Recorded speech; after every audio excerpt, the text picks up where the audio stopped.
नमस्कार। भगवत गीता में भगवान कृष्ण अर्जुन को उपदेश देते हुए बताते हैं कि ये जो जगत है ये मेरा ही बनाया हुआ है और इसमें जो जीव है वो मेरे ही अंश हैं। ये जीव निरंतर अपनी मन और इंद्रियों से संघर्ष कर रहे हैं। ये जीव उनको अपनी ओर खींच रहा है। इस संबंध में एक श्लोक है कि ममे वांसो जीव लोके जीव भूता सनातना मना सष्टान इंद्रियाणी प्रकृति स्थान कर सके।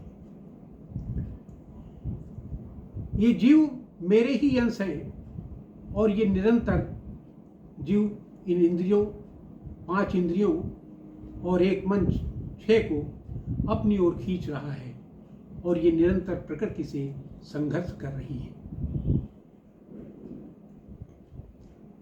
फिर भगवान कृष्ण बताते हैं कि कैसे ये जीव एक शरीर छोड़कर दूसरे शरीर में जाता है।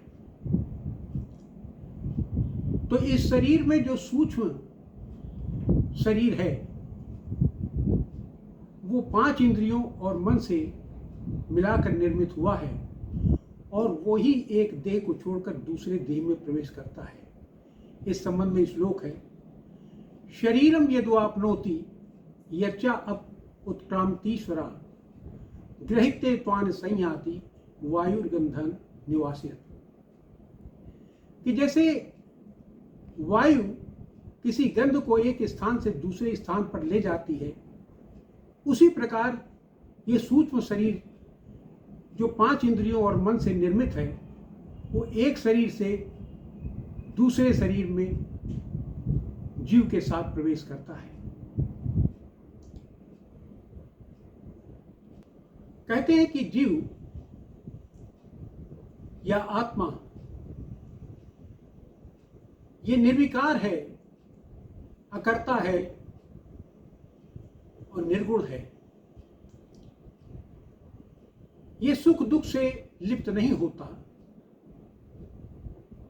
लेकिन जब ये प्रकृति के संपर्क में आता है, जब इंद्रियों के माध्यम से प्रकृति के संपर्क में आता है तो इसे अहंकार हो जाता है और फिर ये मैं करता हूं ऐसा ये अपमान करने लगता है और जिसके कारण ये अपने किए हुए कर्म पाप और पुण्य का भागीदार होता है और इसी कारण ये अपनी शांति और स्वाधीनता को खो बैठता है और फिर उत्तम, मध्यम और नीच योनियों में जन्म लेता है। इसी को बताते हुए भगवान कृष्ण कहते हैं कि श्रोत्रम चक्षु स्पर्शम च रसनम घ्राणमेव च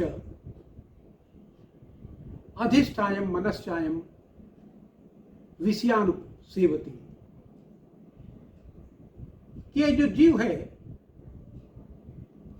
ये कानों के द्वारा, श्रोत्र के द्वारा, आंखों के द्वारा, गंध के द्वारा, त्वचा के द्वारा ये चीजों को ग्रहण करता है, ये विषयों को ग्रहण करता है और इसी के कारण होने वाले सुख दुख का ये भागीदार होता है। इसको एक श्लोक में, अन्य श्लोक में कहा गया है, ये श्लोक कठोपनिषद का है कि आत्मानं रत्नम विद्धि शरीरम रत्मेव च बुद्धि तु सारथी विद्धि मनः प्रकृमेव च इंद्रियाणि हयानाहु विश्यामस्ते सुगोचरान आत्मेन्द्रिय मनोक्तम भोगे ताहुर्मनिश्रम। कि ये शरीर रथ है और आत्मा इसमें ये रथ का मालिक है। आत्मानं रत्नम विद्धि शरीरम रत्मेव च बुद्धि तु सारथी विद्धि मना प्रज्ञा। बुद्धि इसकी सारथी है, ड्राइवर है और मन रूपी लगाम है। विषयामस्ते सुगोचरान, और ये इंद्रियां विषय मार्गों पर दौड़ रही हैं और जिस इंद्रिय के साथ ये मन लिप्त हो जाता है उसी का भोग ये आत्मा भोगता है। इसी को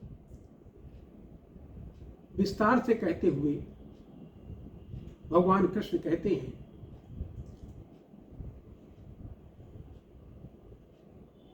इस प्रकार इंद्रियों के किए गए पाप और पुण्य से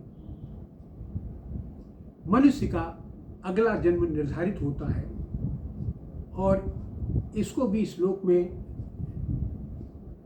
ये कहा गया है कि योनि मन्ये प्रपद्यन्ते शरीरत्वाय देहिना स्थान मन्ये अनुशयन्ति यथा कर्म यथा श्रुतम्। ये कहते हैं कि मनुष्य का अगला जन्म कैसे होता है। मनुष्य जन्म जन्मांतरों में प्रवेश करता है, तो इसका अगला जन्म कैसे निर्धारित होता है। तो इस पर उपनिषद कहता है कि यथा कर्म यथा श्रुतम्, जैसा कर्म करोगे वैसा ही अगला जन्म होगा। इसीलिए कहते हैं कि मनुष्य को अच्छे कर्म करने चाहिए और बुराइयों से बचना चाहिए। यहीं पर हम इस वार्ता को समाप्त करते हैं। नमस्कार, धन्यवाद।